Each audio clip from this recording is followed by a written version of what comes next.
Welcome to this week's episode of Ezentuary. We left off last time with our party having successfully defeated the giant crocodile that resided in Agaris's special person's room of sorts. And we left off with Agaris leading, very downheartedly leading this party through to like a back room through this lush cave. And before them, they look into this room that Agaris leads them into with shock as they see a paradise of sorts. There's a wonderful, like, pool that looks deep and clean and crystal clear. And you can see multiple people kind of swimming around in it and having laughs and whatever. There's a fountain of beer just sitting in the middle of the room. And there are a couple people who just kind of stand by it conversing with big steins of beer that they fill up whenever they get low. And there's a couple of games being played too. You see there's a strange table in the far corner with different colored balls that are numbered, and people keep like kind of poking them with sticks. You don't really understand what the possible point system is, but they seem to be trying to sink them into 6 different holes spread out across the walls of the table. And then you kind of look back at these old like rocking chairs that are kind of set up along the back wall, and one of these rocking chairs is empty, but the other holds a very familiar face.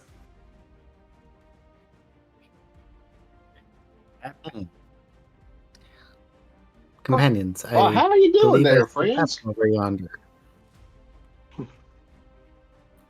You enjoy yourself, Pep? I do believe I do be. Why don't you all sit a spell? It's mighty rough out there. Come on, have a drink. Yes, of course. And he kind of gestures at the place, and he's like, well, if you're gonna take my conversation, buddy, I suppose you might as well enjoy yourself and stay a little longer. And he looks very downtrodden.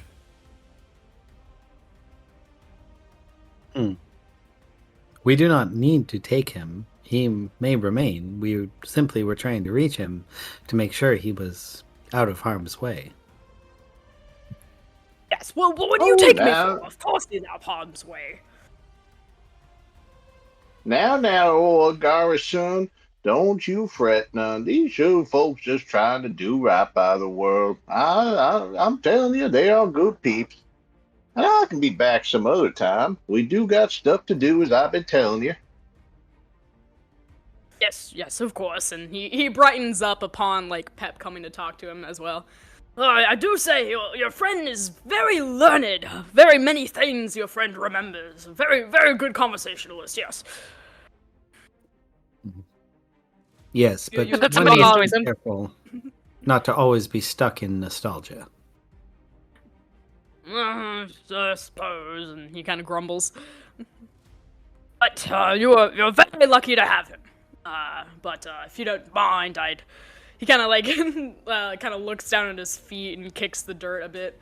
It would be nice to stop in and have a couple more conversations every once in a while. You see, of all my special cases that I like to keep close, and he gestures at the general merriment around the room. Nobody is quite as fun to converse with as you, Pep. Oh, much obliged, good fella. We appreciate that. You ain't so shabby yourself.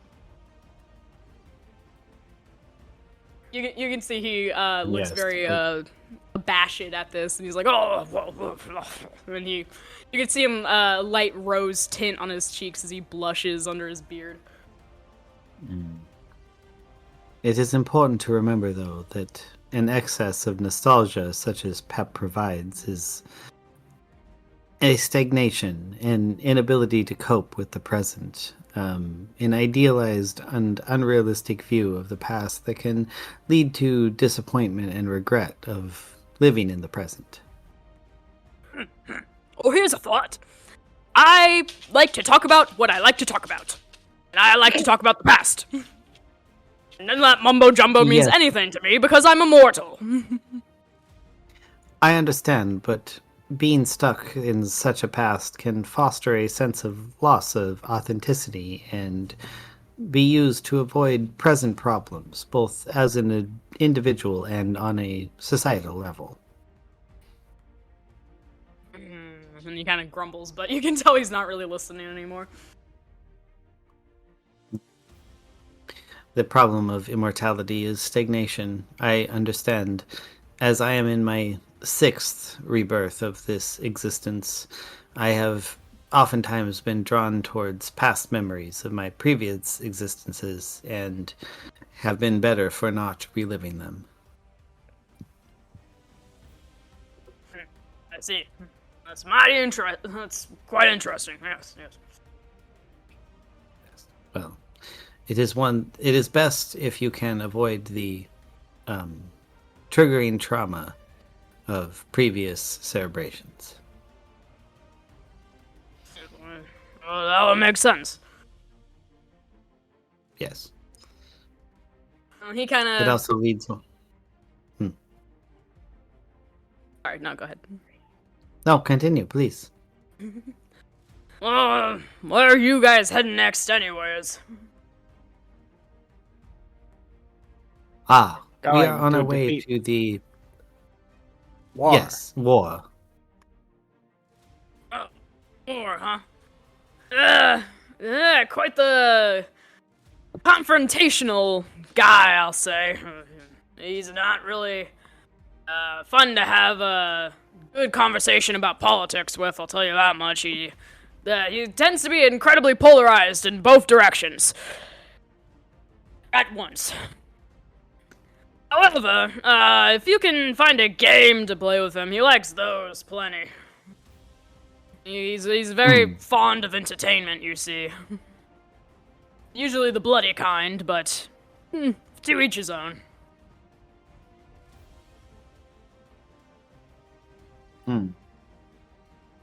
A game is an excellent option. I have always believed, should I have to play one against death himself, that I would be favored to win. Perhaps war would be the same. You're not gonna fight death, would you? I wouldn't recommend getting anywhere near him. Ideally, I shall avoid Quran for as long as possible, but as war seems like a lesser adversary, I believe that I would be willing to put my intellect against his in a battle. Perhaps he would be willing to join me in a game, as you suggest.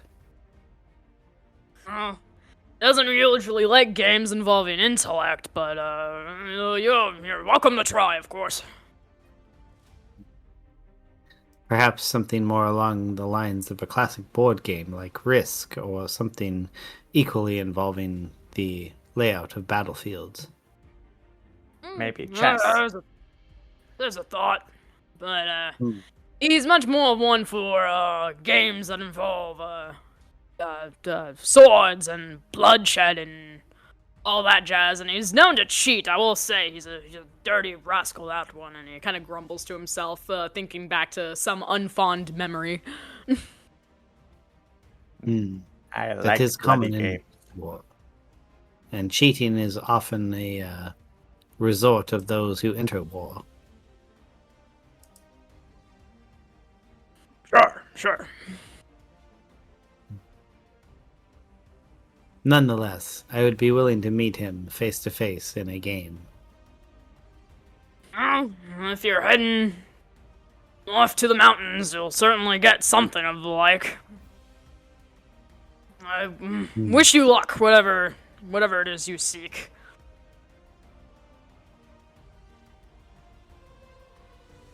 I appreciate your wishes, though luck rarely factors into my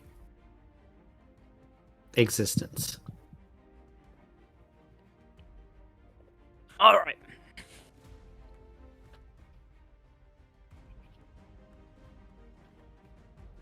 He kind of turns to Pep and kind of sticks out a hand like, oh, thanks for being a pal. Well, always happy to have you around, old feller. Next time we all cross paths, don't forget what I told you. A good drink is as good as any. He nods and he like shakes your hand. All righty now. You be safe out there, you hear? Yes, of course. He kind of motions to like a far wall of the room, and like a dirt staircase kind of materializes and ascends upwards, and you can see sunlight kind of trickling down.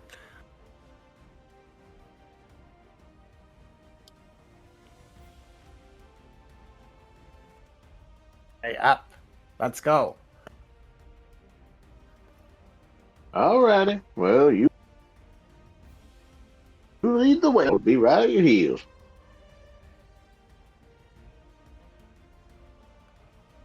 Keep an eye on him. I don't want to find him again. Yeah, that makes me wonder. Pep, why does he think that you're lost? Well, all of us be lost from time to time. Sometimes best way to find yourself is to get lost. Okay, let's go on now.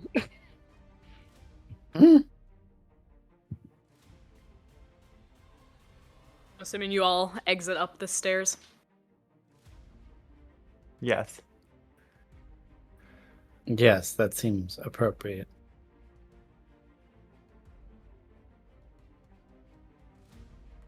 All right.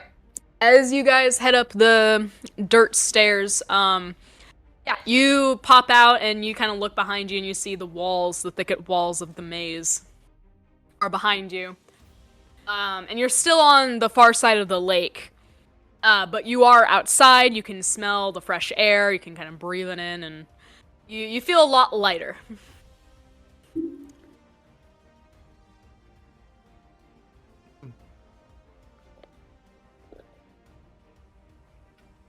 Lighter is nice. Lighter is good.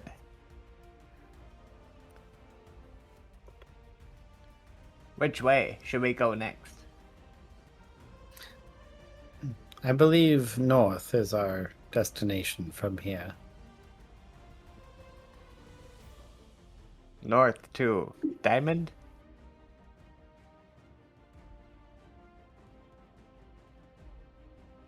One moment, I will open the map.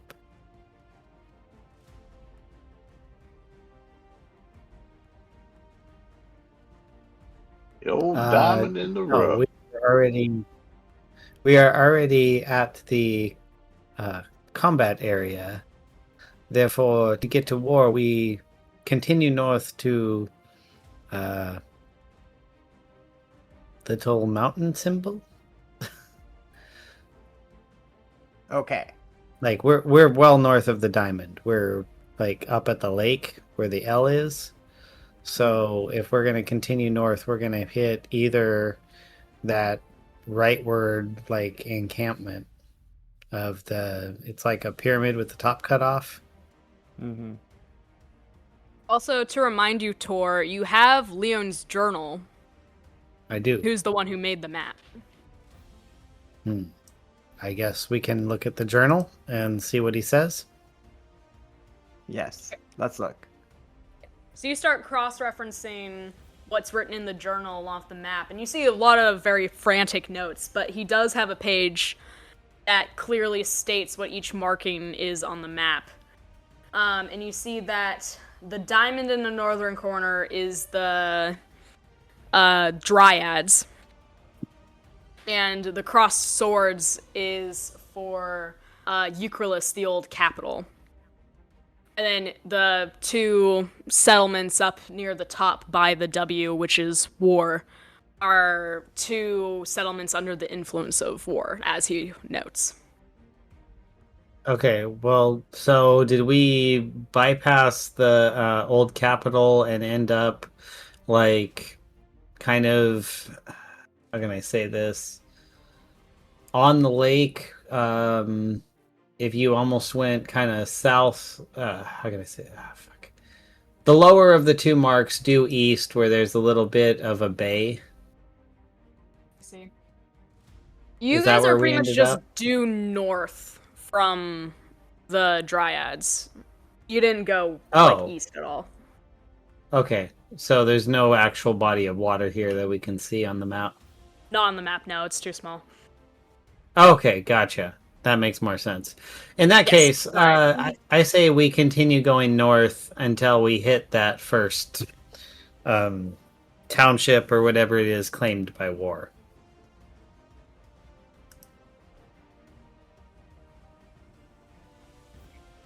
Did we already go to the diamond? We haven't been to the diamond yet, right? Yes, we have been to the diamond. We were there 2 sessions ago. Oh, okay. Well, I think this Maybe is 3 Yusoa now. speaking. We should like kind of flank the cities because maybe they're like strongholds, and we should investigate carefully.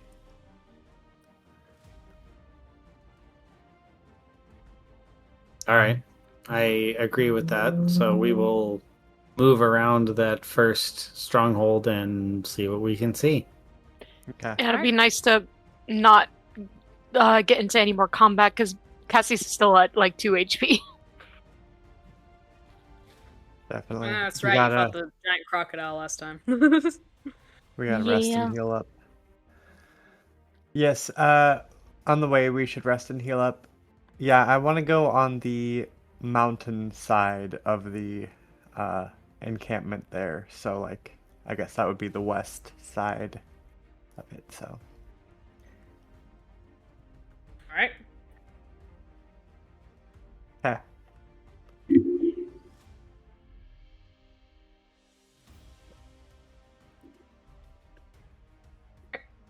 You guys, you start making your way northwestward, and nothing happens. It seems like a very normal road. If anything, it almost seems unnaturally barren. The grass kind of starts to give way to rocky terrain as you head north, and as the sun sets, you haven't seen like a living creature or even heard like songbird in a long time. Is there any like kind of overhanging of rock or something off the side of the road or nearby that we can camp under? There are several like large boulders sitting around, and you do happen to find one eventually that has kind of a hollowed out. It's kind of inwardly hollow, or at least is bent in a way that could allow for a covered encampment under it. Okay. Yusoa points to it and says, I think we camp here. Regain strength. Yes, I'd like to rest. That would be acceptable.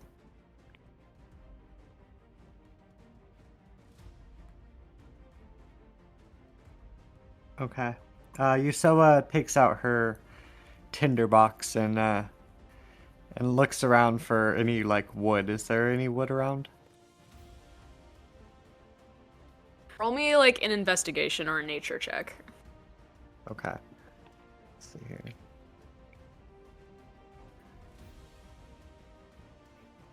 So for nature, that'd be an 18. Okay. Yeah, you're like, you kind of look around the area and you're like, I think I have an idea of where some trees might be, and you kind of travel in one direction for a while, and you do eventually find some very dead but, worthwhile shrubs and that kind of thing, and they do have plenty of dry wood that would make perfect kindling. Sweet. I gather up a big old bundle of it, like about the size of my torso, and I sling it over my back and I bring it back. Cool. I light up a fire. Nice. Out of curiosity, do you have the fire under the overhang, or do you have it like slightly outside of the rock? Under the overhang would be probably what I do. Okay.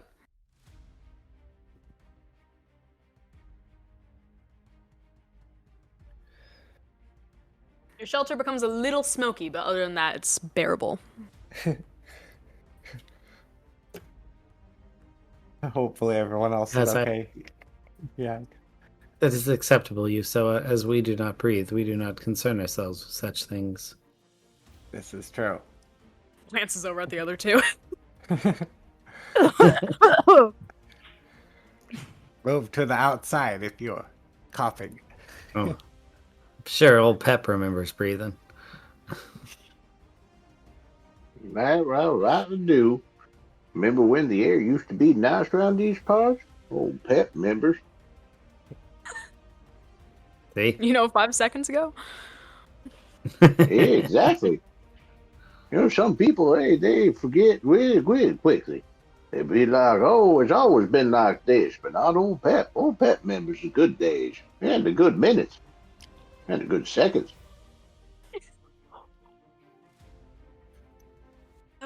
Perfect. Yeah. So do you guys choose to rest here for the night? Mm-hmm. Yes, I rest and I'm going to commune with my goddess Shar on the top of the rock. And I'm going to sacrifice the alligator eye to her. Okay. Sounds good. And say a little chant, whatnot. Get back up to full HP. Does she like favor me at all? Does she give me like any boons? Roll me a religion check. Okay.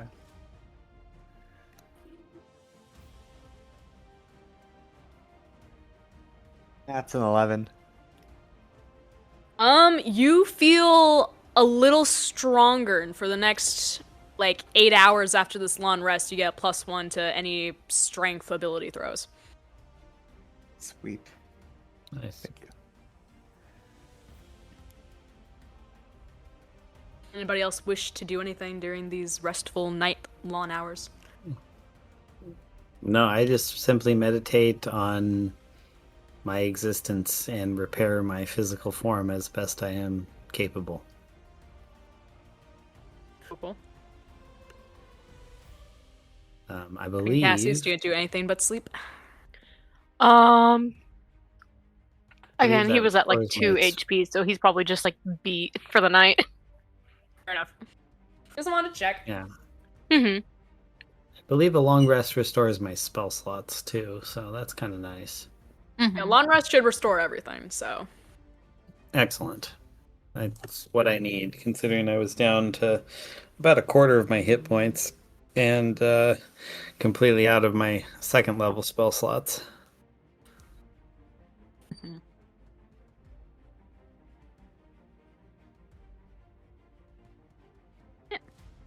So, yes, so you guys all have a very restful evening. You feel very refreshed. And nothing really of note happens during the night. Except Usoa. At one point during the night, you're broken out of your meditative rage. And you kind of hear a scream get cut off far in the distance. Like, it was very quick, just sudden scream and then silence. Oh. Can I tell what direction it's coming from? It's coming slightly eastward. Okay. I look in that direction for any lights in the night. Lights, no. You don't really see anything. It is very dark, but it's a very open, wide wasteland, but you can't really see anything other than just barren landscape. Okay.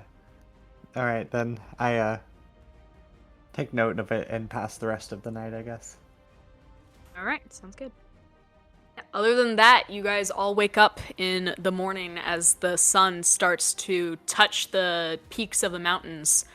And you feel refreshed, very active, very energized. You feel like you could take on the world right now. Perfect.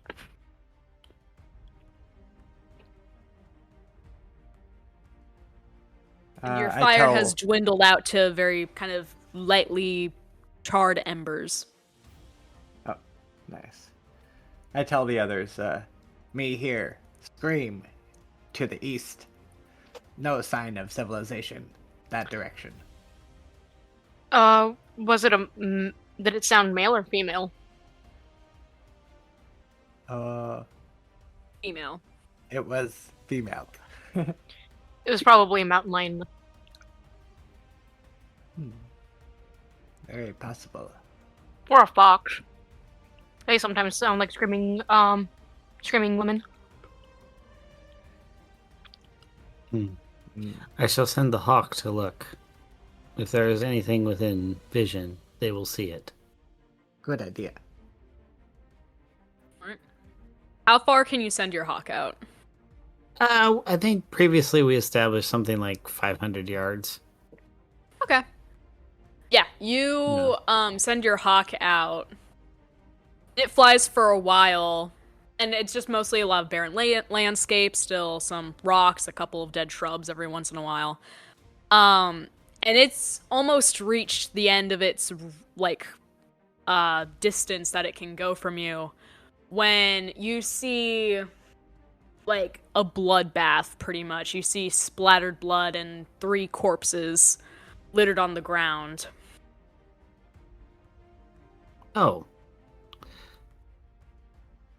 Yusoa, perhaps there is some truth to what you have heard.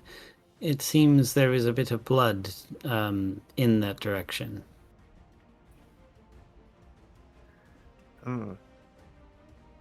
Blood means information.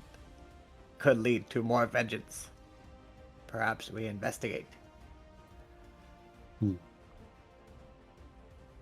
Yes, if you wish, I shall join you.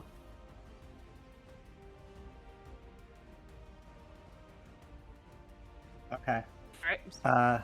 Yeah, Yusoa nods and kind of sets out in that direction. Okay.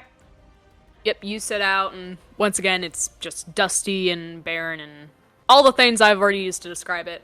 And you eventually get to this area with the dead corpses, and you see three of them littered around in blood. And it's not, like, it's pretty dry, but you can tell, like, it's not, like, day-old blood. Like, it's at least a little, slightly recently spilt. Is I there a believe as trail we of... get closer to war, these will become more common. Good point. War. Huh. What is it good for? I seem to recall absolutely nothing. Say it again, son. Absolutely nothing. Absolutely nothing. Yes, sir. That's what I reckon. What were you gonna say, Cassius? Huh? Oh, I thought you were gonna say something. No. Oh. I have a question. Is there like a trail in the blood? Does it lead anywhere? Surprisingly, you see that the blood is actually quite undisturbed, and even the dirt around, other than like where the bodies lie, is very undisturbed. I should like to investigate to see if there are any clues from their killer's movement, if nothing else. Oh, damn, nat 20. Oh wow, okay. Yeah, you kind of look around this scene, and it's kind of like in one of those really melodramatic crime shows where, like, the lead investigator's, like, way overly unrealistically good at their job, and they just start, like, looking around the room, and they immediately piece together kind of what happens.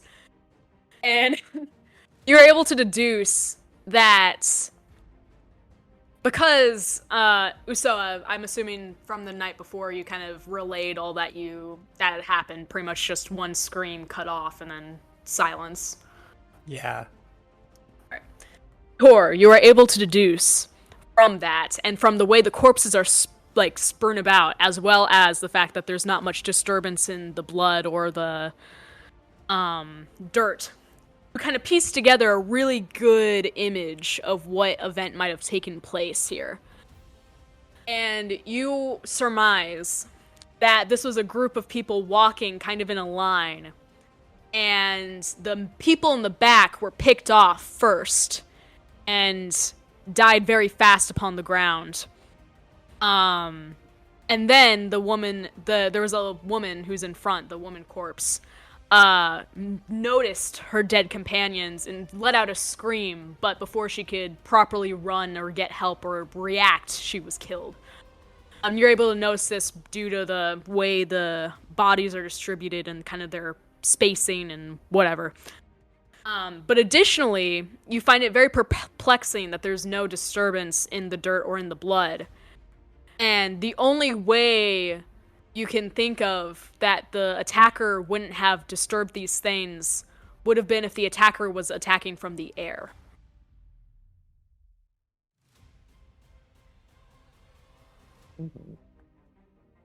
I shall have the hawk circle and watch us.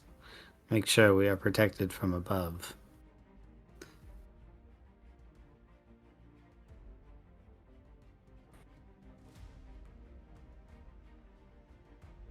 Your hawk does not see anything. It seems very clear, open skies. Whatever attacked is long gone.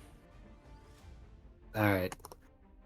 I believe it would be in our best interest to remain on guard as we move forward. On guard is good. Alright. Uh, sorry. the I travel- totally forgot this. This is actually important. Additionally, Tor, in your investigation, besides, the bodies and the undisturbedness, you do see a few, blackened feathers lying around.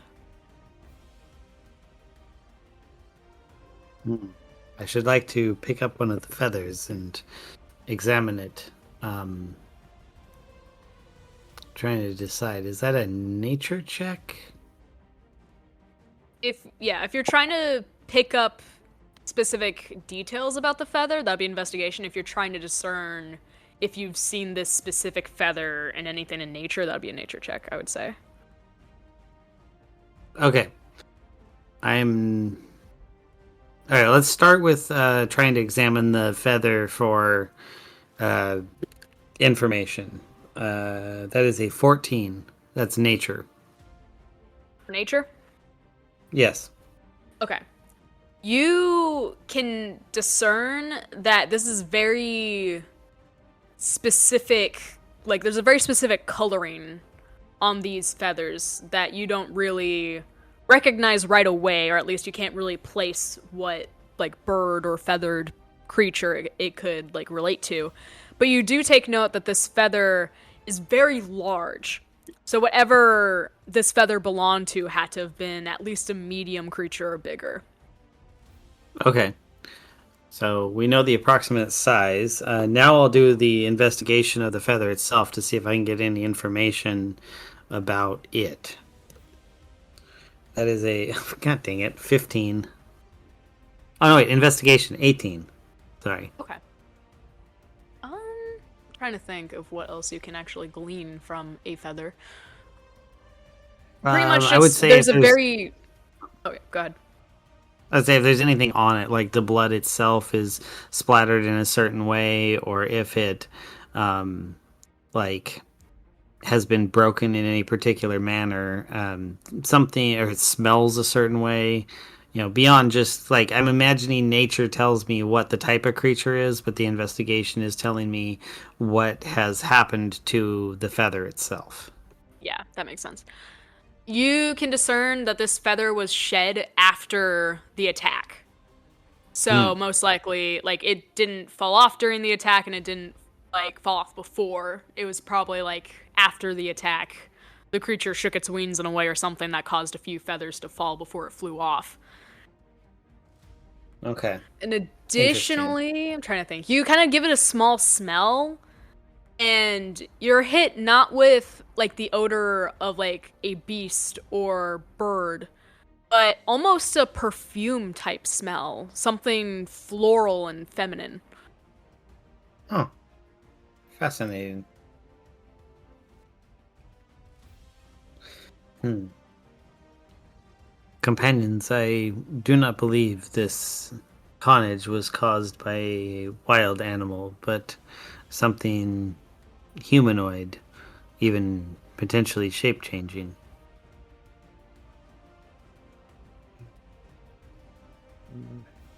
Seemed like Big Bird.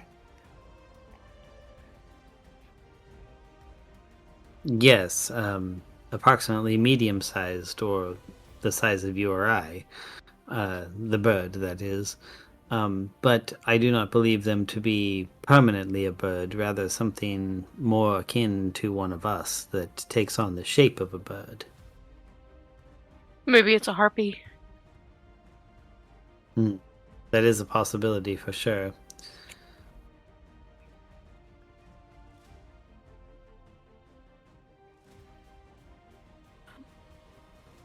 Is there anything I'm else the- you wish to do at this scene? Well, I want to loot the bodies. Are there any weapons? Yeah, there are some weapons. As you kind of pick over the bodies, you can kind of discern that these are low-level adventurers of sorts. They definitely seem to be heading to war to try and fight or kill war.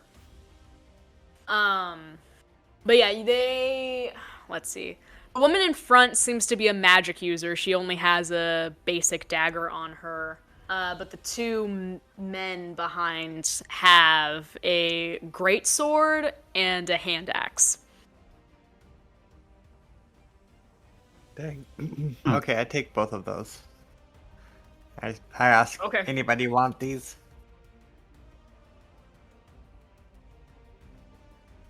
All yours.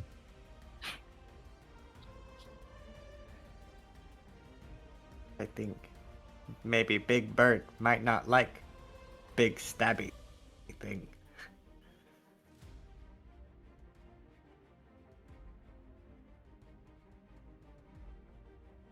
Well, you know what they say. The early worm gets the bird.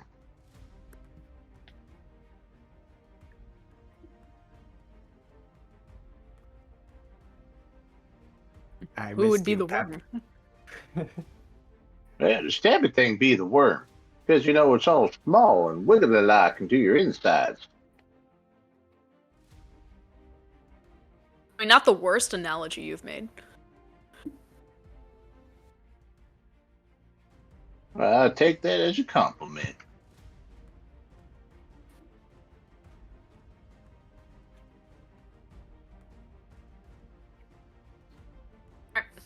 Anybody else wish to do anything?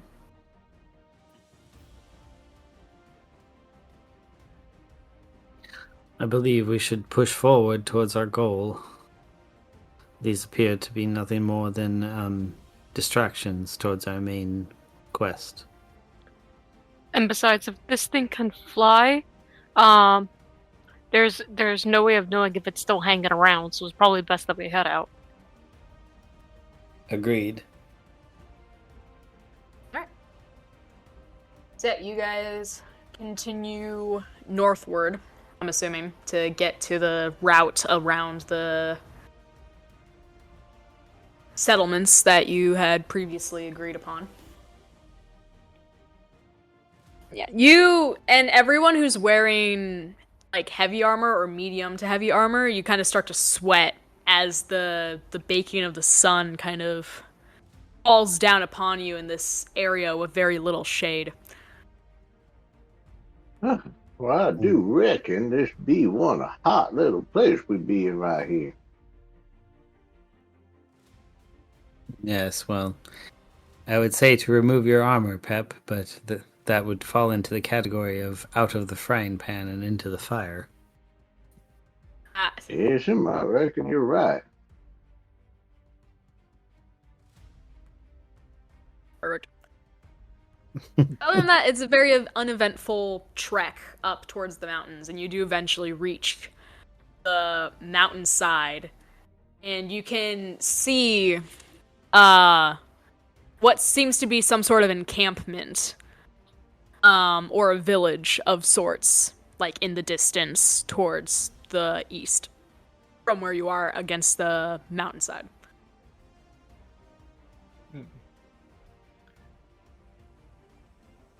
I shall send the hawk to examine it.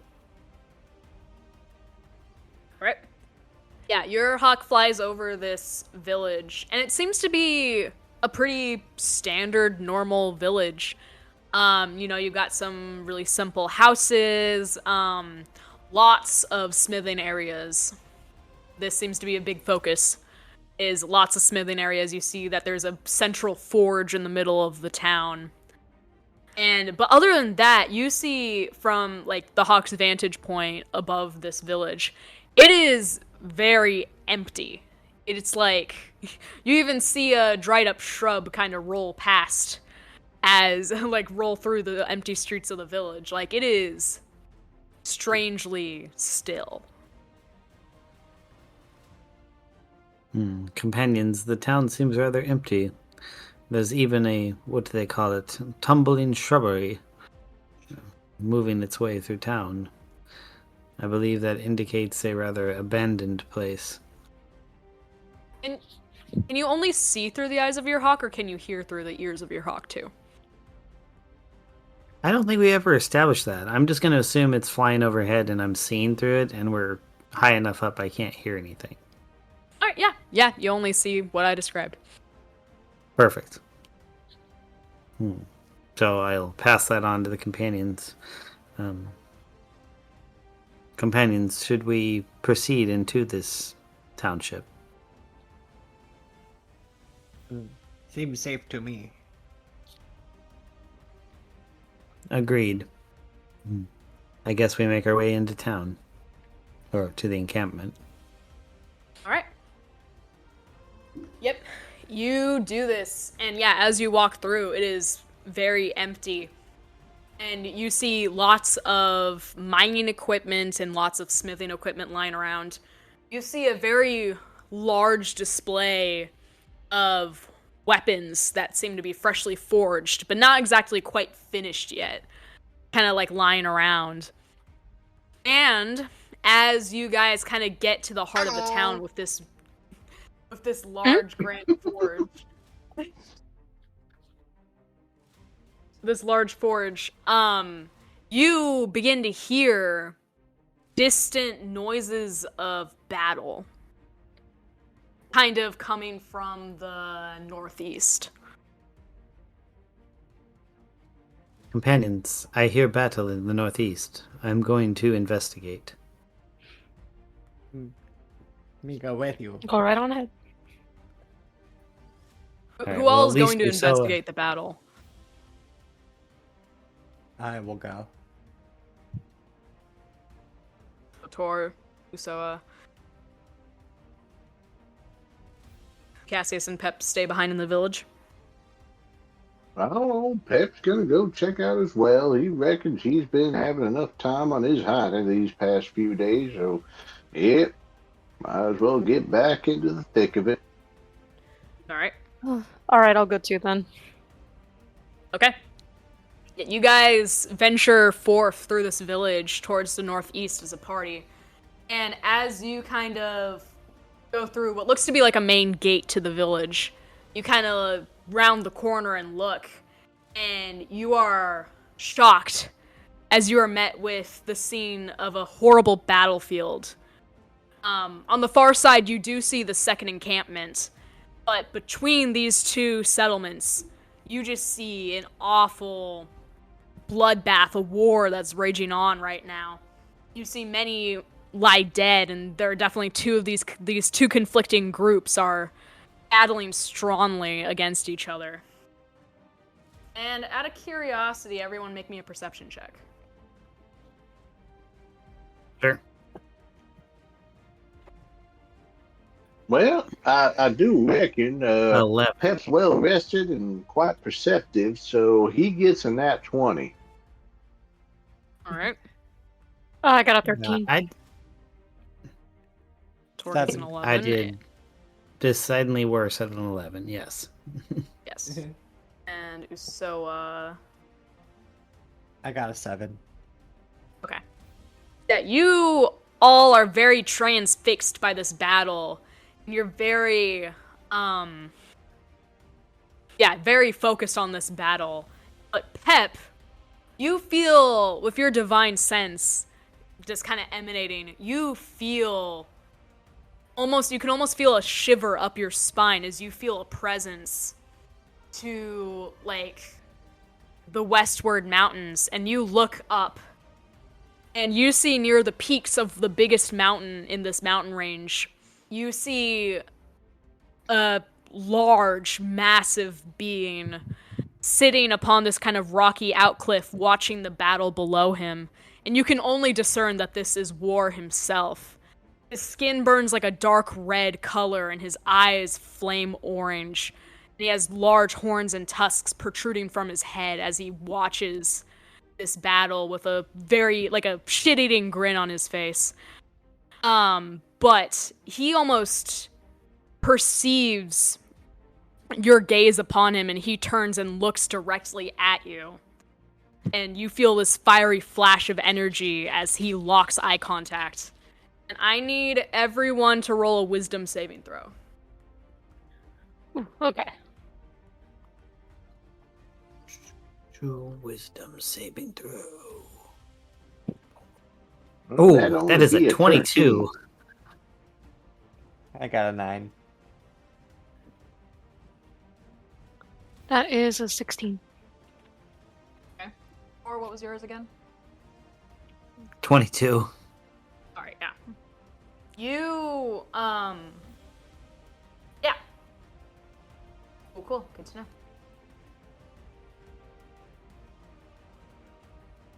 So you guys, yeah, you're transfixed by this, and Pep, you're at least like a little shaken by making eye contact with War himself and in his own domain and everything. And after this kind of weird wave of energy passes, you watch as War kind of gets to his feet, and he lets out a loud bellow that echoes across this kind of mountainous valley. And the rest of you guys only hear the bellow, and you can only assume it came from some sort of, like, war horn or something like that. And as That this ain't too bellow... wrong. And as this bellow echoes out, you watch as simultaneously these two battling parties start calling for retreat, and they both start splitting off towards their different settlements. And Pep, when you look back up to the mountainside, you see that War has disappeared. However, there is a quite sizable army on their way home from battle, heading towards you for now.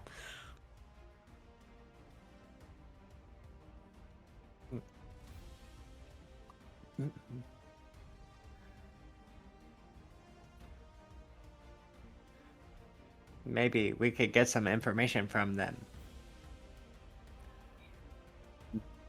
Most agreed. Let us join their ranks. Blend in, as you will, and see what we may glean. You guys are going to try to sneak around and act as if you're part of the army? I think so. I would like to try that. Okay. Go ahead and all who attempt this, roll me stealth. Okay. Wait, I my, would like... put on my hide Oh, go helmet ahead. that I happen to have.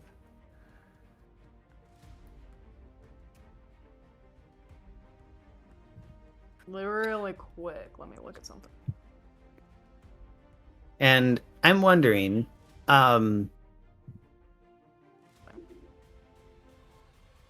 would it be possible? So, the minor illusion allows a 5-foot cube. It says that I can create an image, and an investigation check versus my spell DC can determine if it's an illusion. But could I create an image of over myself? Basically, I'm not trying to like. I don't know how to say this. I'm not trying to pretend I'm someone else, but could I create the illusion of being more looking like them instead of a shiny crystal person? Just by casting a minor illusion. I don't know. I mean, I technically don't see why not. Other than the fact that it would probably have to be a stagnant image. Lest Yeah, good you have point. to keep casting it. Yeah, and it does say duration of 1 minute, so never mind. I won't do that. Yeah, that seems more like a disguised self type of thing. So I won't do that. I'll just make sure that my glow is turned off, so I'm not like standing out. Yeah. And I will perhaps throw a cloak over my head, so I seem less like a sore thumb. I just like a standard cloaked person walking in a crowd. Alright, sounds good. But I'll still roll the stealth that you requested. Which I do poorly at. I roll a whole 4. Ah! Yes. So yeah, as you approach in your cloaked form, you kind of notice right away, these are all orcs. I'm gonna stand out a lot in a big crowd of orcs.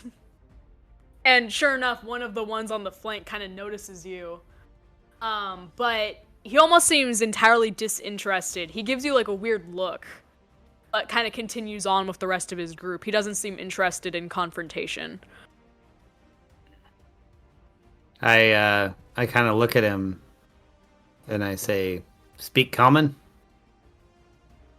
The guy kind of glances at you again and is like, he kind of grunts and is like, yeah. Huh. But you shouldn't be Orcs, talking right now. Grushnag's not in a good mood. Orc know me as Zook. May I walk with you? Sure, I guess. It's really not up to me. He kind of looks like he desperately does not want to be, like, associated with you, but, like, he doesn't know what else to say because he doesn't want to be rude. Alright, I'll just fall in behind him. Obviously not, like, fitting in, but just kind of walking with my head down. Okay. Sounds good. I'll kind Anyone of else signal do to anything other than Yusela to do stand? the same. Yeah, I do the same, but I kind of separate from our party a little bit. Just a couple people in between us. Yeah. Did you also want to roll for stealth or? Yeah.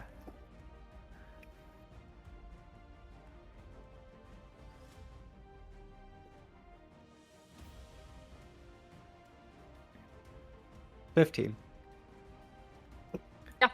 You kind of, you slip into this crowd and nobody really notices you. The orcs around are kind of, they have their heads hung low and like kind of defeat. Even though like they didn't technically lose the battle, but they had to retreat, and to them that is enough for defeat. Cassius and Pep, do you choose to do anything other than just stand in the middle of the gateway to the city? Or the village, I should say. Well, Pep goes and makes himself at home. Can't say no to a person like Pep.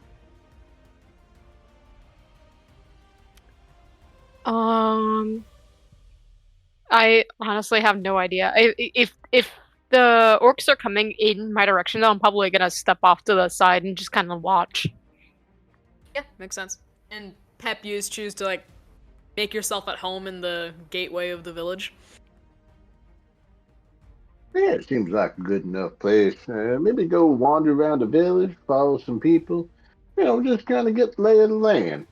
You know how it is. Yeah, so you kind of stand around in this gateway to the village. And as the army kind of comes closer, you cannot help but pick out what you can only assume to be the leader. Is a great big 7-foot tall orc, with a large gleaming greatsword slung across his shoulder, and he has very recent battle wounds across his face. However, you do notice that he is only wearing like light leather armor. He has like a huge sword, but only light leather armor.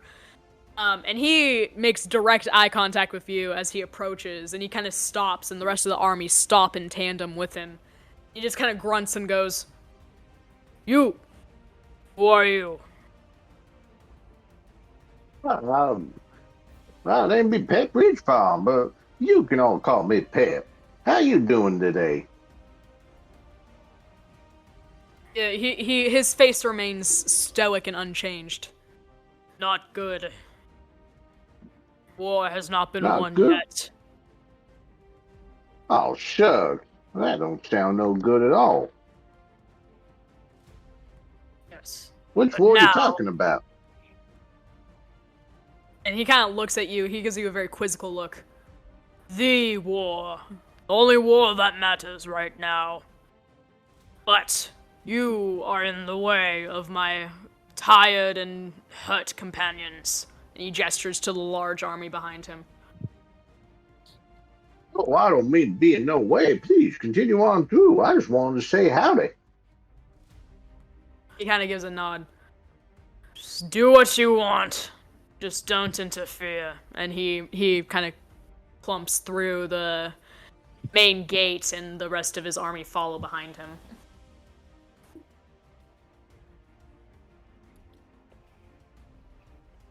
Ain't that a slap in the old peanuts?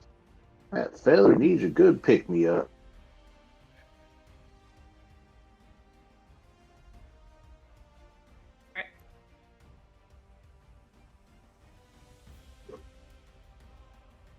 The whole army kind of gets in between into the gates of the village, and they just look so defeated. They don't even bother to close the gates behind them. They seem to have a weird innate sense that there will be no like further attack or sneak attack from the other warring party. But as soon as they get in, they kind of go about their business very quickly. It's almost as if they've done this many, many times before. The ones who are wounded to a certain extent kind of hobble their way to a specific hut. And everybody else, who still has like blood dripping down their face from certain wounds, but not wounds big enough to inhibit them, just kind of go about their daily lives. A few orcs immediately start tending to the forge again and start crafting weapons, and others just kind of go into the homes. It's almost as if they make this a very daily, normal ritual at this point. They become desensitized to it.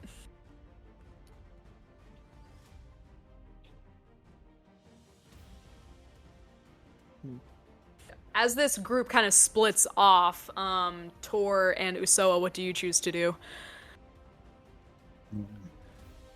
I suppose that as they continue, there's no point in us to fall in with them any longer. Yeah, I don't know. guess I start looking for a gathering place like a tavern.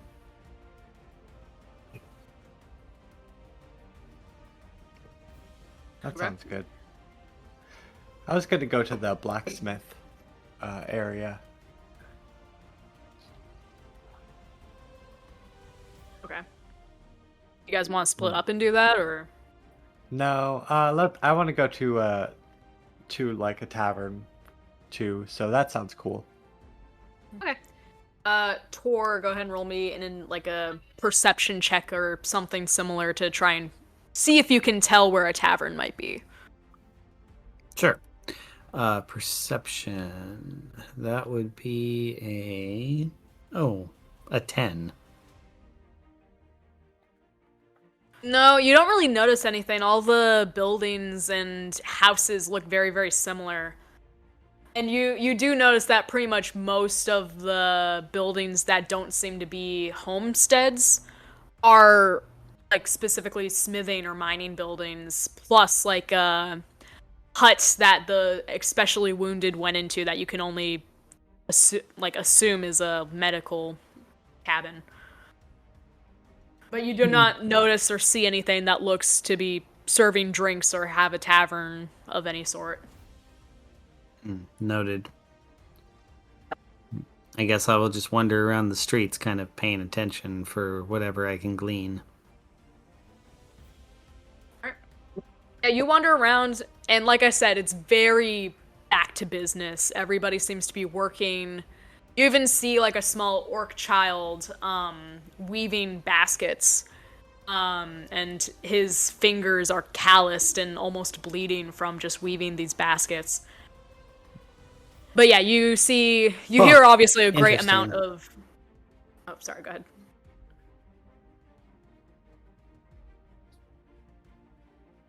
That wasn't me. Okay. Obviously, you hear a lot of work and commotion coming from the central part of town where the Great Ford lies, as several workers have gone back to smithing weapons or finishing up weapons that you saw before that lay unfinished. And you do notice that the big 7-foot-tall orc has a tent by the Great Forge here, and he's kind of bent over a table with some parchment on it.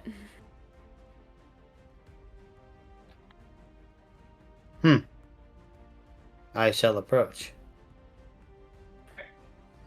If he notices you as you approach him, he doesn't say anything. He's deeply invested in looking at the parchments on his table, which appear to be a very basic kind of war planning type stuff. Like, you see a map of the area where the enemy troops are kind of located, although it's not very helpful because they're all kind of located in their settlement, which, is the only thing that makes sense. As well as like some random plans jotted down across the table, kind of littered around. It's a very disorganized kind of war plan table. In your many celebrations, this is probably the worst one you've ever seen.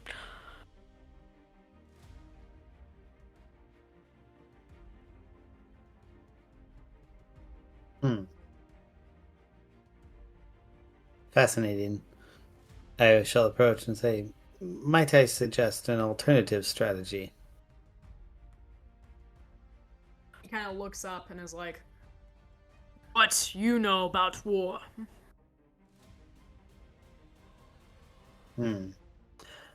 I did not directly study war, but I do understand strategy.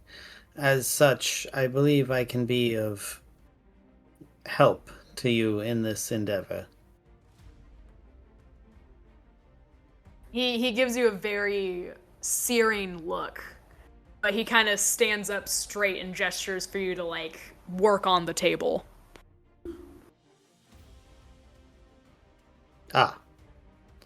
I step forward and look at the table, making a...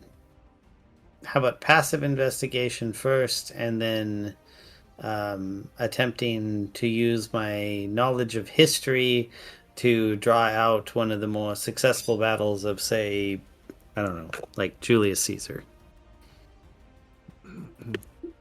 I want to talk to the guy while he's arranging the board. Okay. I say, I don't know, was my proposal acceptable to do like a history check? Yes, of course. Okay. Well, okay, so go ahead, Yuso, and do your thing. I'll start drawing. oh, okay. I say, hello, sir. I have a question. He kind of looks at you and goes, "Speak." What are we fighting for? He kind of looks off for a second before turning back to you. "We fight to fight. Yeah, those sleek crest orcs. They play dirty. They fought first. Now we must continue to fight until there is a victor.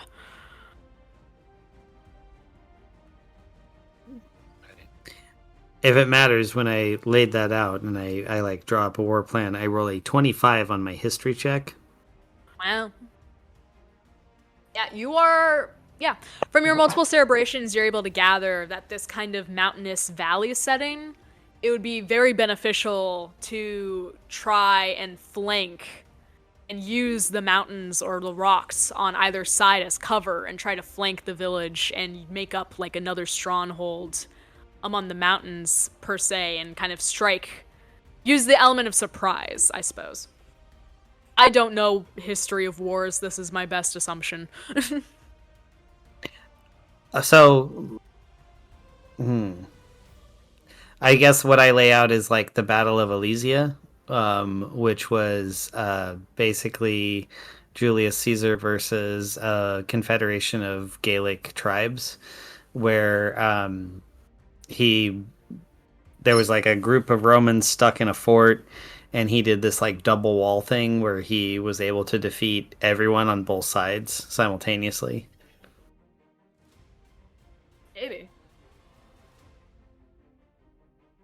I mean, sure. Like I basically just lay it out. I just lay the plans out. I'm like, hey, historically this thing happened. Here's how it was won, and I like draw the whole thing out. And I'm like, you just draw your people here, and then if you do this right, you can swing here, then here, then here, and you win.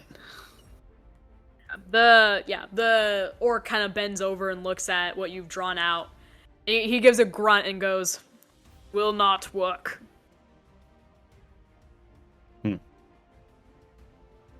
Doesn't follow rules. Ah, I was unaware of your rules. I simply was here to win. I thought that was the goal. He kind of looks quizzically at you, and he doesn't really seem to understand what you mean by winning / like winning. I said winning or winning twice, didn't I? You did, but I just look at him and say, I understand. Your mind is clouded by battle. You see nothing but glory in the fighting itself. You see, I am here to bring a cessation to the fighting through conquest and victory. If you follow my plan, then the other side shall not be able to rise again, and you will be victorious once and for all. Yusela speaks with her mental link to Tor and says, maybe two sides are just puppets of war. Perhaps we form alliance. I respond, I believe both sides are puppets of war, but if they are no longer able to fight, war can no longer gain power from the fighting. If we bring one to absolute victory over the other, then perhaps we can diminish his power.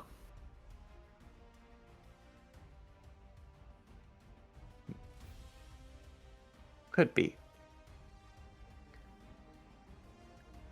The chief kind of like glances. He doesn't hear any of this conversation, but he kind of goes, We were friends with Sleek Crest once. Once had trade. Trade weapons for armor. Wood for leather. Fire for water. But no more. Maybe you know not what you do. Bigger force in control.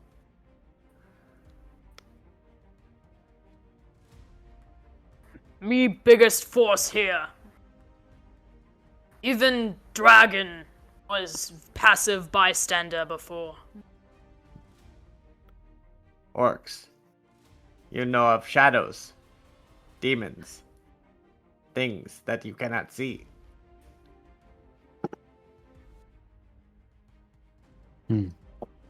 All I know is mine dangerous now. Orcs go crazy.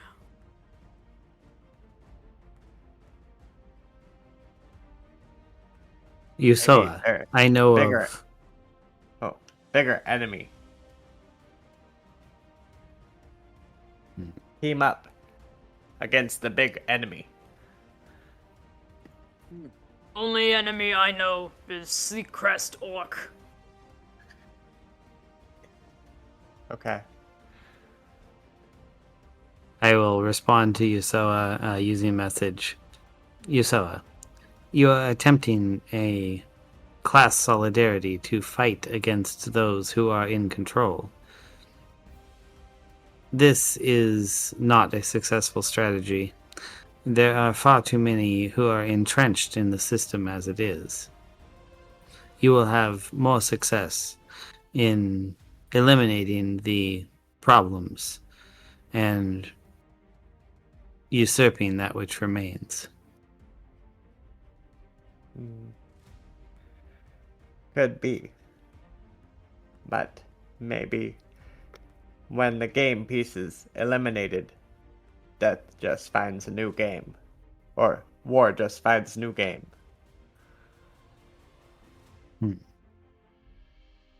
War may find a new game for control, but war can only thrive in the midst of conflict. Oh. Idea. Dead minds work slow. Maybe Idea. we do your plan and they make distraction. Then we sneak up on war while he not looking. Stab him in the head.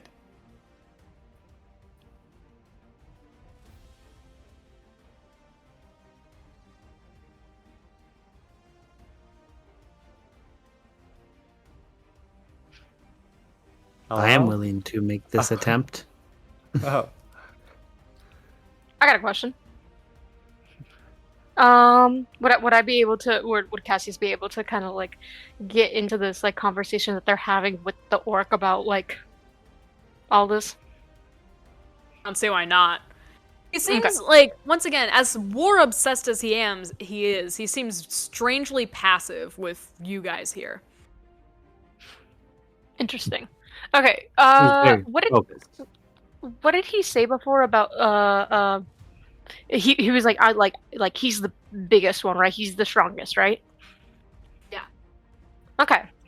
So Cassius's question to him is that like, yeah, like you're the strongest, right? Then does that mean that you're stronger, or then why are you so much weaker than War? If you're supposedly the strongest one. He fixes a glare on you. And he kind of raises his hand up to the handle of his greatsword. Whatever you mean. I'm just saying, like, you say you're the strongest one, right? You probably have taken down and slaughtered many, right? Yes, none stronger than me. Except for War. We fight in war. War is not strong. Yes. I understand what you mean, but I'm talking about the physical the physical being War. I mean, come on, he's the one pulling the strings here. He's controlling you, so why not go for him instead? Band together and show it exactly how strong you really are. Roll me a persuasion check. At disadvantage, actually. Fuck, okay. Oh, damn it. Persuasion. Here we go. That is a 17. Disadvantage? The other one is a 24. Oh my god, okay. I can show you right now. I believe you. Alright, so you say this, and something within him almost clicks a bit. It seems that before this conversation, he didn't really perceive that, like, the Horseman War was in the area. Like, he was so fixated on, you know, the daily battles, he didn't even really at first he doesn't understand what you mean when you say war is stronger, because war isn't a thing. But he kind of starts to get what you mean of like war as like a being. Mm-hmm. And he does take his hand off of his greatsword. He kind of has like a weird moment of clarity, but he still responds to you stoically. That war do not count.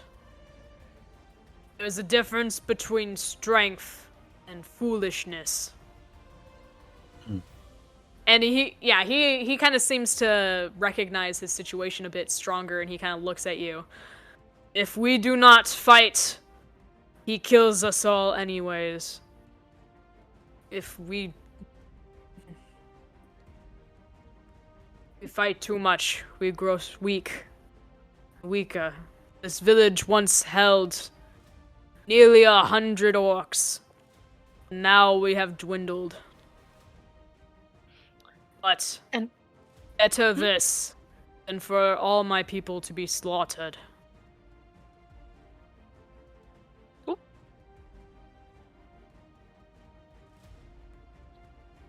Agreed and understood. He kind of like nods towards the other settlement, like in spirit across the way. Sleep Crest. They fight because they have to. We have to. But if one wins, war grows unhappy.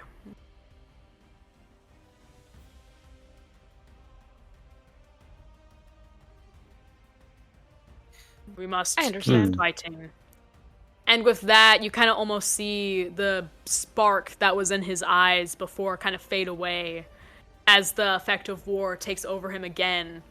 And he goes back to kind of hunching over the war table, looking at what Tor wrote out. But like eventually, after like kind of looking it over for a second, he crumples it up and throws it on the ground. And he continues to obsess over this really simple and repetitive, stupid war plan.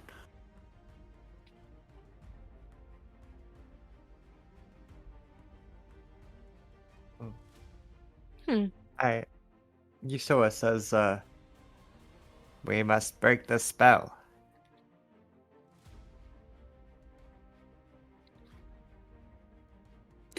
Yes, I do not mind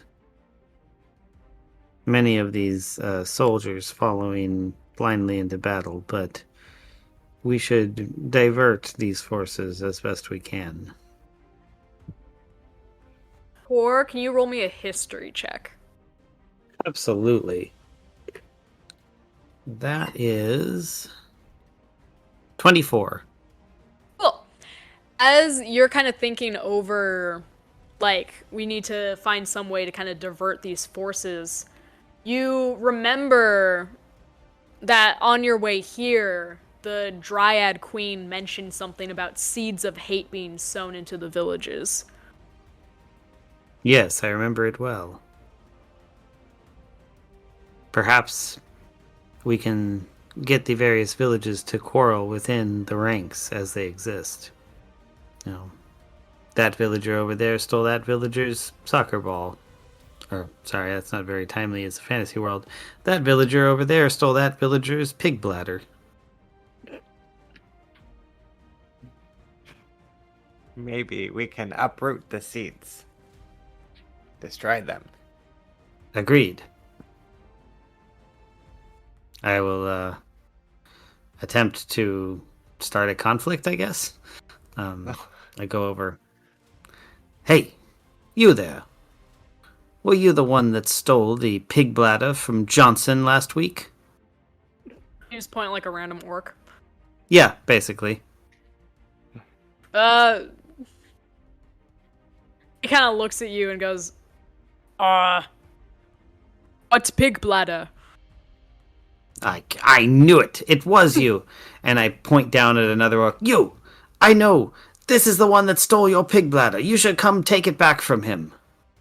You're from that other village, aren't you? The one down the way. He's from this village, the one up here. He came in and stole your pig bladder.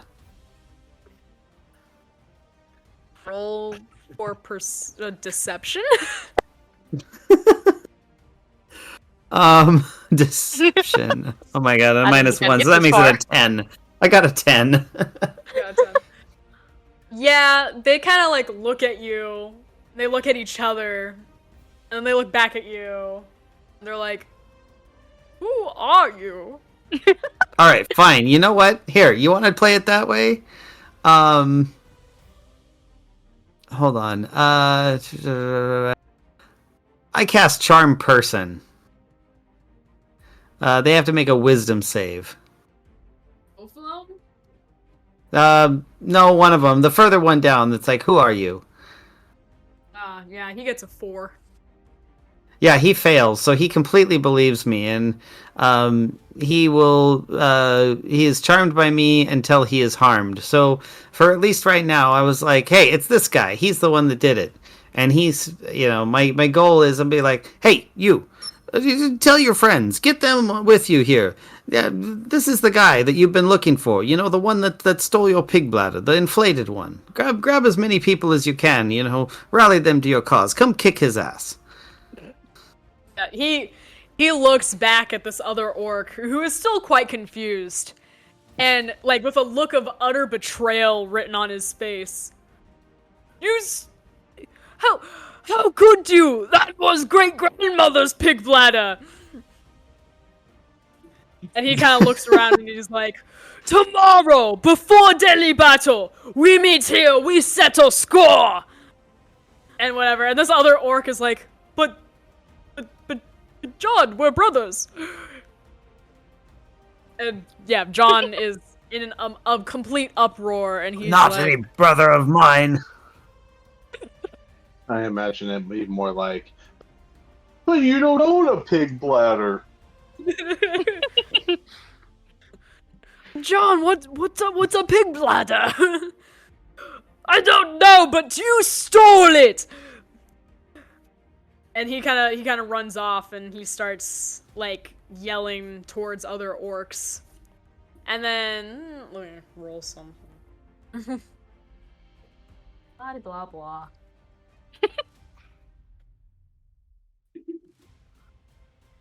Yeah, this other orc, you see a weird magic sort of take over him as he's met with this conflict. And yeah, he draws a sword. And he comes up behind John, this charmed creature, this charmed orc. And he comes up behind him and just stabs the crap out of him. Okay. And nat 20s. Oh. Oh. Yeah. Yeah, I'm gonna say, yeah, as John is kind of running and trying to rally troops, this other orc has this weird darkness overtake him. And he just comes up behind John and nearly beheads him. He slices his jugular clean open. And yeah, his head kind of comes off on a lilt, but his body drops down dead. Things just got really interesting. Just be like, well, thank you for doing that, but look, over there, that's the guy that I think actually has the pig bladder, and here is where I will use minor illusion to create the image of the pig bladder hanging off of one of the further orcs' belts. Okay. Yeah, I guess. Yeah, he's still under this strange effect, and he doesn't even acknowledge what you say, but he turns his gaze to this other orc that you've put this illusion on, and he also just runs over and stabs him straight through the stomach.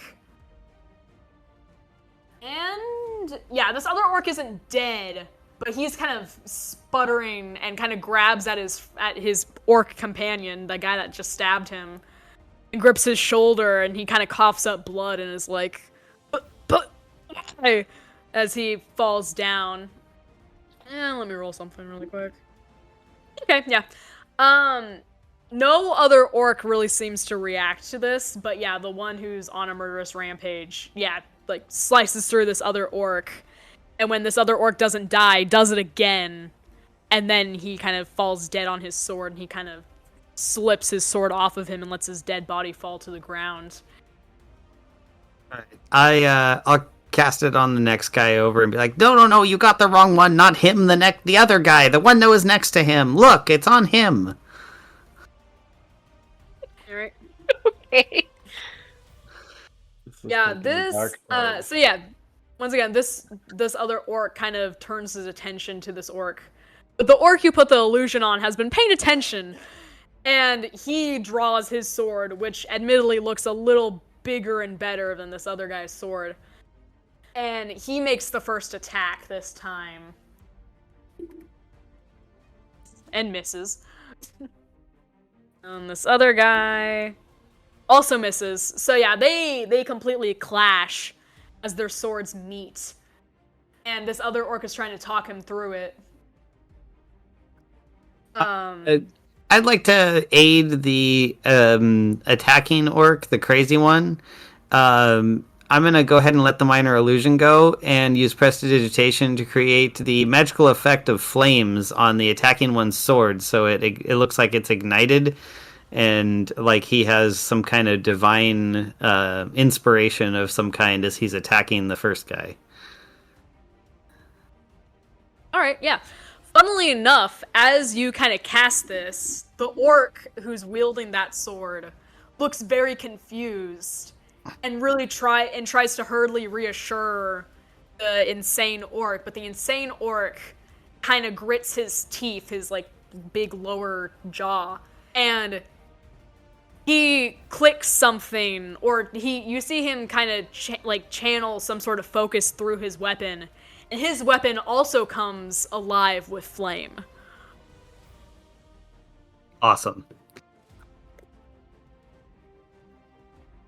As the orc who's kind of on the defensive is trying to talk him out of it and be like, no, I did not do it. It is not. I did not trigger it. Yeah. I make the flames look bigger as he says that. I make them grow and become more all-encompassing. Alright. As you do this, the chief from before takes notice, and he kind of looks up from his table, and something does kind of light up in his eyes, but he unsheaths his greatsword and walks over to the orc who has like the insanity and just completely cleaves him in two without even thinking about it. Just sends his greatsword straight through him, and he crumples almost like an accordion as he's kind of smashed down. And yeah, he is completely dead at this point. And the chief orc kind of looks around and is like, we lose another to the illness today. But he sheaths his weapon and goes back to the table, and the rest of the orcs kind of walk around and act as if nothing has happened.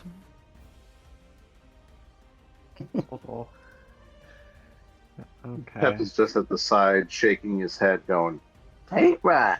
That's all I'm saying. Ain't right. Well, it was certainly a show. Yusoa looks Make it around for any of the. Are there any children orcs, little orcs around? There was that one from before weaving the basket, but you haven't seen any others since, other than the one from before that was weaving the basket till his fingertips bled. I want to go back to that one. Is he far Okay. away?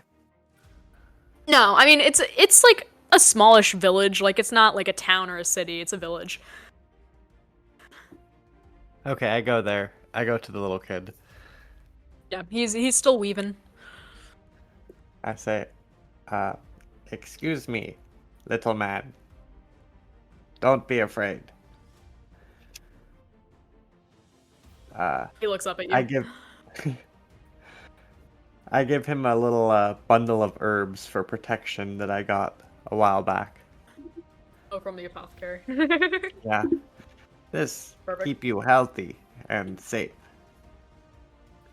He That's kind it. of takes it and looks at it, but he doesn't really seem to process what you're saying. Okay. I say, listen, are there any shadowy places in village? Evil places where lots of bloodshed happens? He perks up at this and he looks up and makes eye contact and nods. Where? Can you point? He stands up, he puts his weaving down. But he hangs on to the herb packet you gave him. And yeah, he starts walking back towards the center of town with the forge and everything. But he points towards kind of the southwestern corner of the village, and he points and he goes, "The mine." Thank you. And I sort of pat him on the head and I say, good job with the basket. Yeah, he lights up at this. He kind of gives you a little smile. I go back to the others and I say, I think one of those seeds of war is in the mine. Maybe we go find it.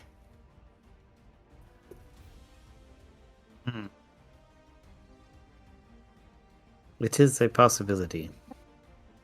We should definitely hunt anyone down who does not belong.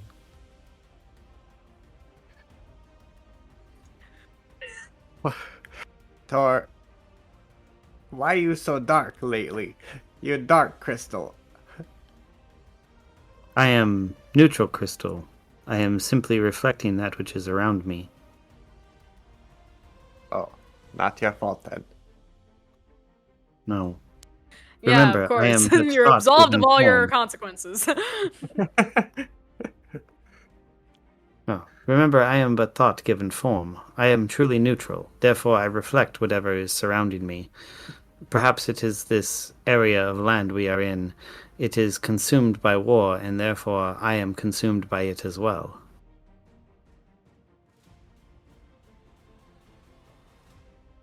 Makes sense. Sure. Anybody else want to go explore the mine? Sure, why not?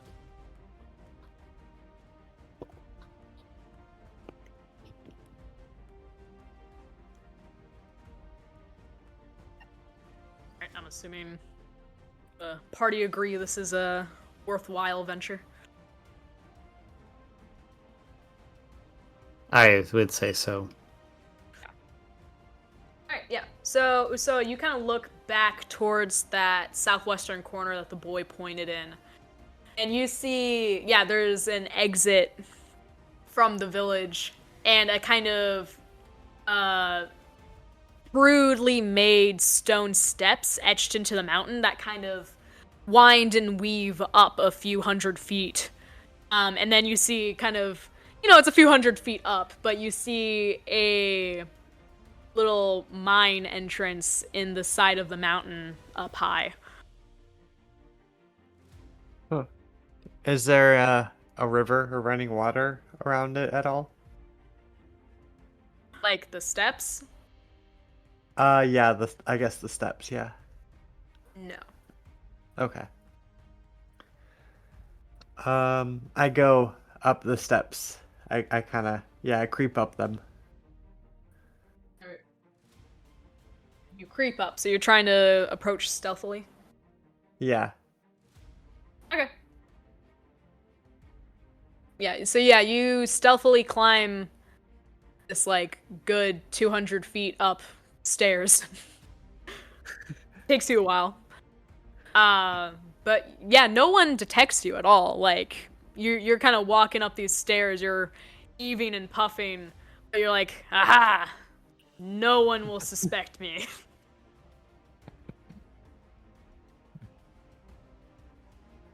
Awesome. Yeah, it's a But I- pretty uneventful climb up the stairs. It seems strangely like unused. Okay.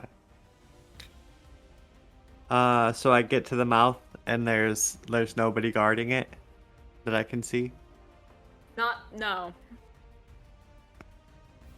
It Huh. looks, yeah, it almost, as you enter, the wind blows through kind of this mine entrance, and the rock almost groans in welcome as you approach its entrance. Oh. Yusoa, this course of action seems antithetical to the task at hand. Were we not here to defeat war? Did you see that giant demon in the sky? You think we can defeat him so easy? We need more Technically, so strength. you didn't see it, only Pep saw it. Oh yeah. Okay, never mind then. I just No, I did not. I was attempting to get these forces to annihilate each other, or perhaps at least eliminate one, so that the fighting would stop and war would lose his power. Instead, we are here looking at a hole in the ground.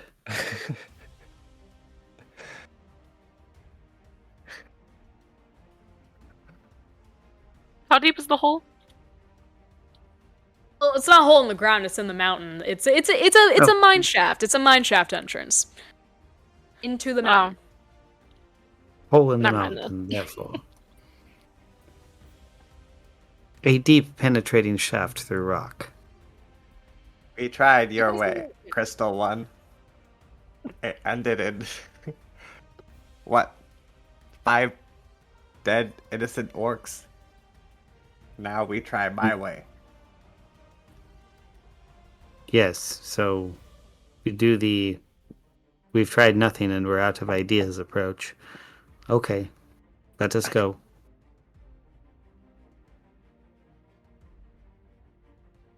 Okay.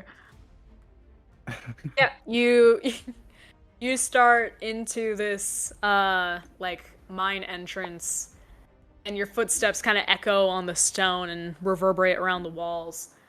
And you kind of curve to the left, and you come into this kind of main entrance room. And it looks like a typical mine area, although you don't see any miners around. There is like a mine cart that like kind of lies abandoned. Some pickaxes and extinguished torches lie around the walls and on the floor. And there are a few crates kind of like set around the room. Additionally, you can see that the room kind of leads off to the right, and you can see a glow, like a kind of red, orangish glow. And you can hear the sound of pickaxe hitting rock from beyond the room. Okay. I sneak around the corner towards the glow, just peeking my head over the rock barely as I go. Yeah. You see some orc miners kind of mindlessly chipping away at veins of ore. You see their faces are dead. Some of them are even like drooling. They seem to, although some of them seem to be like in a rage, kind of quickly hitting this rock, as if trying to pick a fight with it. And you notice that the orangish red glow comes from magma. And you see that within this mine is actually set in the heart of a volcano in this mountain range. And yeah, you can see the lava down below. You see these rock paths that kind of stretch out across the area that hang above this kind of large recess of lava that's like a couple 100 feet down.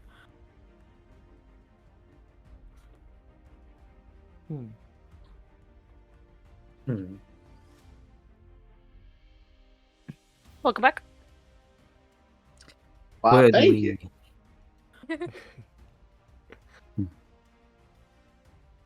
Anyways, it's crazy that they're making all these kids get this rock.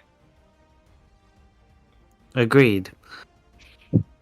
Are we to recruit them to attack the ones outside? I suppose that's one idea. Maybe we could divert the magma somehow to burn the village. Ah, I see. You stopped me from killing individuals. You were up for more of a genocide instead of homicide. I'm just spouting ideas. Just roll me a perception check.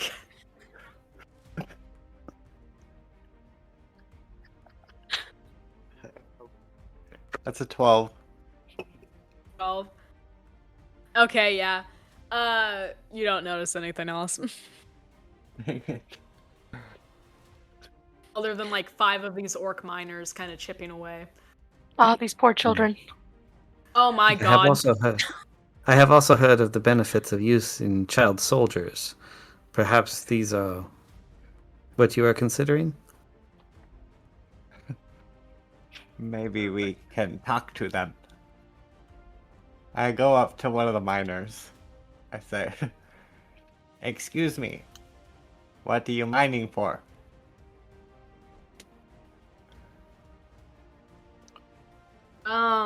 Yeah, as you approach, one of these orcs lifts their head, and his eyes immediately become overtaken with shadow, and he lunges at you. No. Okay. Can I do my uncanny dodge? So it's half damage if you can see the attacker. You can, yeah. Assuming the attack hits, even. Yeah. Assuming it hits. True, I was gonna say, yeah, he completely sideswipes you and he does not hit. Okay. But he alerts the other orcs who kind of raise their heads and they all turn and look at you, Usoa, and their eyes take on a similar dark gleam I back as they're away. overtaken with madness. Whoa. Time to leave. So you choose to dip? I just turn around and run out of there. Okay. Yeah, you do this, but you hear heavy footsteps quickly pursuing you from behind as they start to run towards the doorway.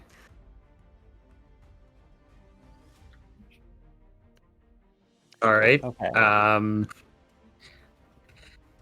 I say, crap, and I whip out my Wand of Wonder and I cast it on the closest creature to her, and it causes the slow effect on them. There you go. Oh wait, actually, now that I'm looking it up, it says up to 6 creatures in a 40-foot cube within range. Each must make a wisdom. Yeah, so they each have to make a wisdom saving throw or be affected by the spell. If they are affected, their speed is halved and they get -2 to AC and all dexterity saving throws.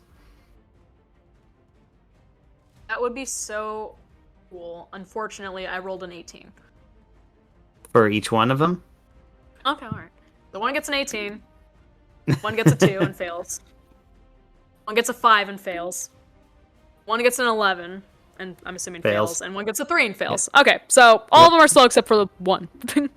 Alright, cool.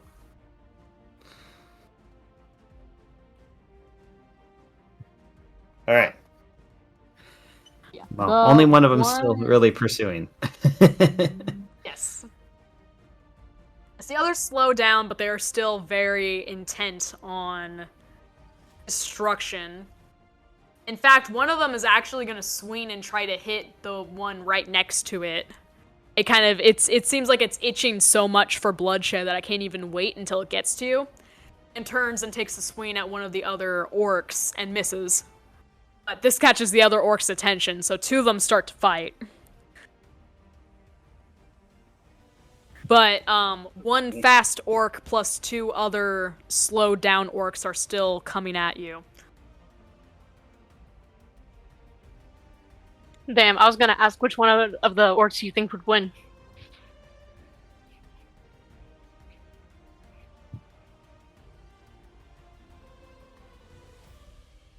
I mean, to give at least a little bit of context, I suppose, on that regard, they seem pretty similar. They're in similar garb. They have the same weapon. They're both just using their pickaxes. One is slightly bigger, and he looks to be a bit more like he has burlier shoulders. But the other one, is very like toned almost. And has like a busted jaw from like other fights.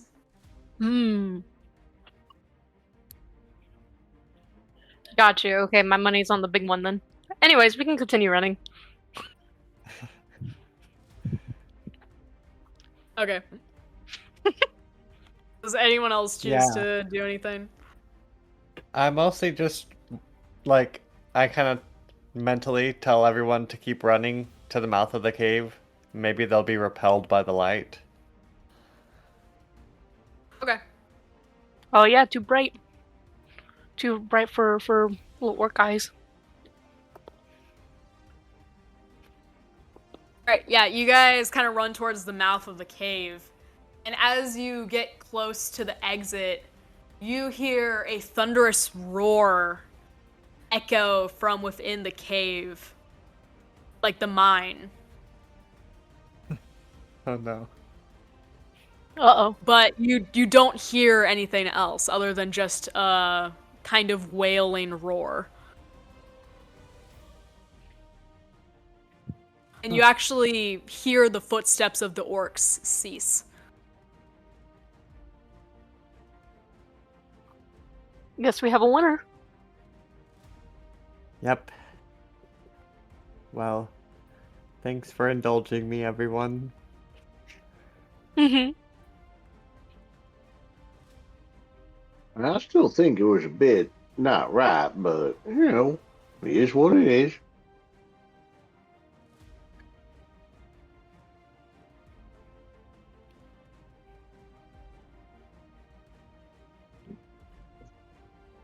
Well, Whoa! what were you gonna say? Oh, careful. Sorry, hold on. I'll be back. Uh-oh. I suspect the That kitty don't attack. sound no good. Oh, it don't. Well, I suppose Yeah, you guys are I right do by the reckon. entrance to this mine. And yeah, you heard a loud wailing roar, and then like kind of quiet. Is there anything on the ground outside the mine? There's nothing outside the mine on the ground.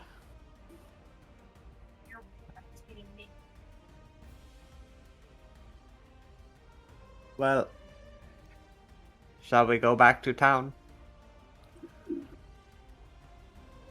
Sorry about that. My pin board fell. Oh no! Eh? Yeah. All good, all good. We all can't choose and we have a demonic invasion. It is what it is.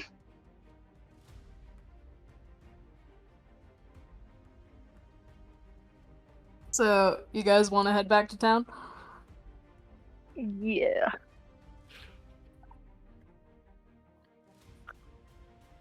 Okay.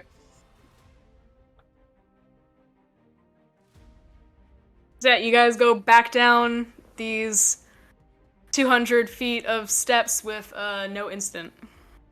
Just you make it back down to the ground.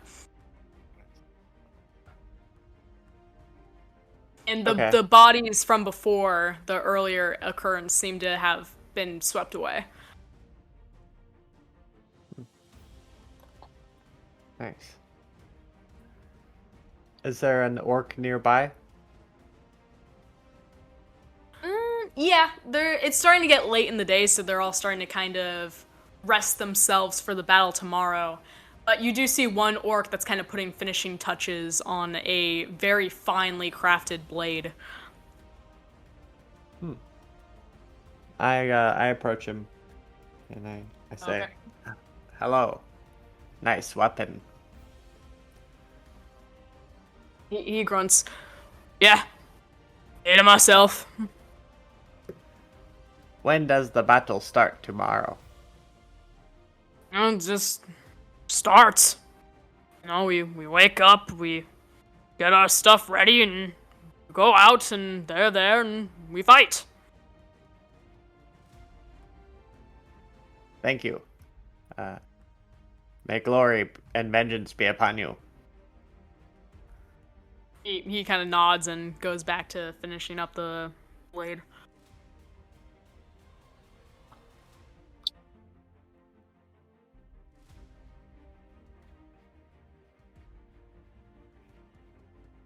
Well, I have one idea left, and that is sneak up on him, stab him in the head while they fight.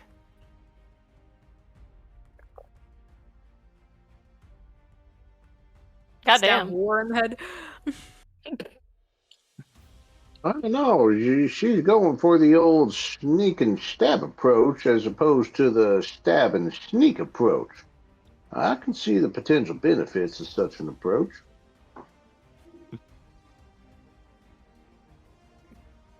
Yeah.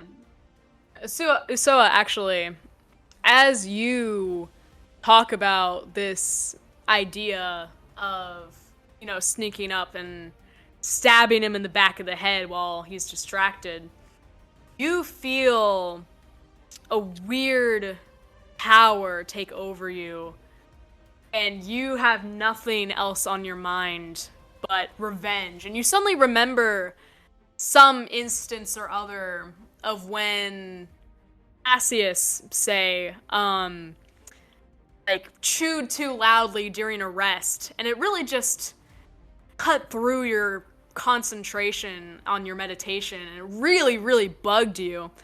And you think to yourself now that that would have never happened if Cassius's throat was cut out, and you feel this urge to attack Cassius that you cannot fight. Oh no. Vengeance. Vengeance! What are you looking at? Can I warn Cassius that I'm about to attack? Like, through some kind of resistance to my own hand?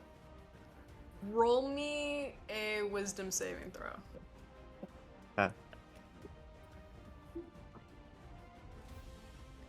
That's a 4. Yeah, no, you feel fully taken over by this grievance, and your thoughts are nothing but just thinking about how to right this wrong. And I think as you lunge at Cassius, and Cassius is surprised to see his friend suddenly turn on him, I think we fade to black, and we pick up there next time.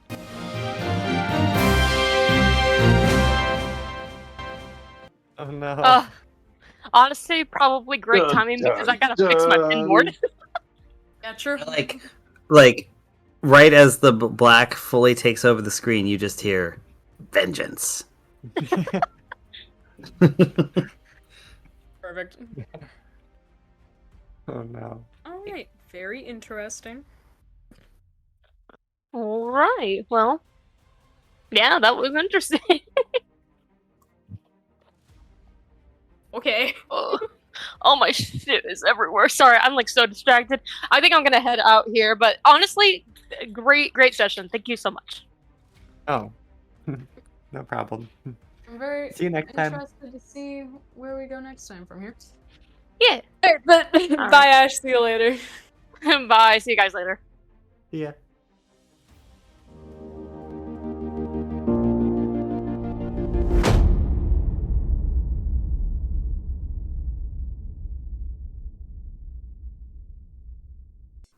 This has been an Azentuary LLC production. Find us online at azentuary.com for character bios, merchandise, Patreon, and more. Thank you for listening.